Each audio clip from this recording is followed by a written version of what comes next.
Assalamualaikum warahmatullahi wabarakatuh. Kami dari kelompok 9 pada hari ini akan membahas fase kritis dalam sejarah hukum Islam, yaitu masa kelesuan pemikiran. Sebelum masukin materinya, izinkan kami untuk mengenalkan diri terlebih dulu. Nama saya Dewa Hyusam dengan NPM 250648215. Saya Alvito Satya Prawira dengan NPM 25065453556. Nama saya Ahmad Dininjat Sabiazat dengan NPM 2506548894. Saya Gibran Firgantara dengan NPM 250668036. Saya M. Alfistiar Faraja dengan NPM 2506624581. Saya Franklin Moses Taringan dengan NPM 25066483441. Jadi pada zaman kemasan hukum Islam terjadi sekitar abad ke-8 sampai ke-13 Masehi, ketika pemikiran hukum berkembang pesat melalui ijtihad para ulama. Pada masa ini lahir berbagai mazhab seperti Hanafi, Maliki, Syafi'i, dan Hanbali yang menyusun metode istinbat hukum secara sistematis. Selain itu banyak karya ilmiah ditulis dan menjadi rujukan hingga sekarang. Intinya periode ini ditandai dengan kreativitas, kebebasan berpikir, dan perkembangan ilmu hukum Islam yang sangat maju. Fase ini dimulai sejak abad ke-4 Hijriah atau abad ke-10 Masehi.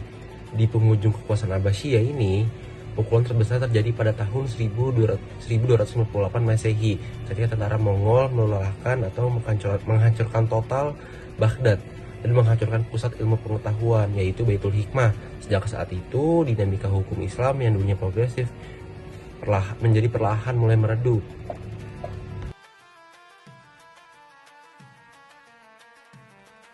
Masa kelesuan pemikiran hukum Islam ditandai dengan matinya semangat ijtihad dan dominasi sikap taklid. Pada periode ini, para ulama tidak lagi menggali hukum langsung dari Al-Quran dan Sunnah, melainkan hanya mengekor pada pendapat imam mazhab terdahulu. Fokus kajian pun bergeser dari prinsip-prinsip dasar atau uslu menjadi sekedar pembahasan persoalan ranting atau furu yang sangat teknis. Akibatnya, orisinalitas karya ilmiah mandek.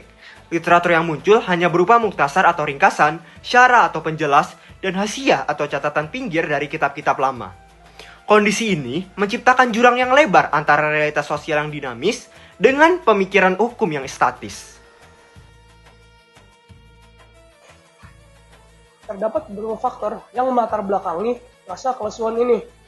Faktor pertama yaitu pecahnya wilayah kesatuan Islam. Lahirnya negara-negara baru mulai dari Spanyol hingga Afrika Utara menciptakan ketidakstabilan politik yang cukup parah. Kemudian faktor kedua, dari kondisi politik yang parah ini pada akhirnya merenggut kebebasan berpikir dan pendapat. Karena ruang untuk berpikir dan pendapat ini dibatasi, para ahli hukum kemudian terpaksa mencari jalan aman, yaitu dengan sekedar bertaklid pada mazhab-mazhab yang sudah ada.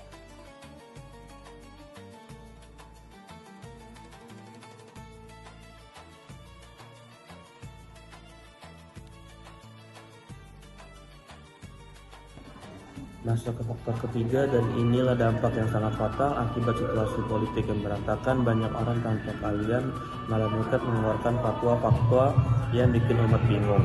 Nah, untuk mengatasi kekacauan ini, penguasa akhirnya mewajibkan para hakim untuk hanya berpegang pada pendapat mazhab terdahulu. Niat awalnya sih ingin menertibkan hukum. Ironinya, langkah ini malah bikin pemikiran hukum Islam jalan di tempat. Jadi lahirlah sebuah dogma sejarah yang sangat terkenal, yaitu pintu ijtihad telah ditutup.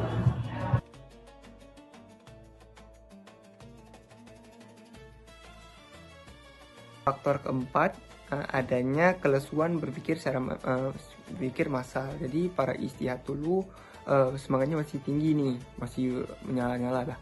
Tiba-tiba padam. Kenapa bisa padam? Karena menurut para ahli hukum mereka tuh nggak bisa berpikir secara rasional lagi.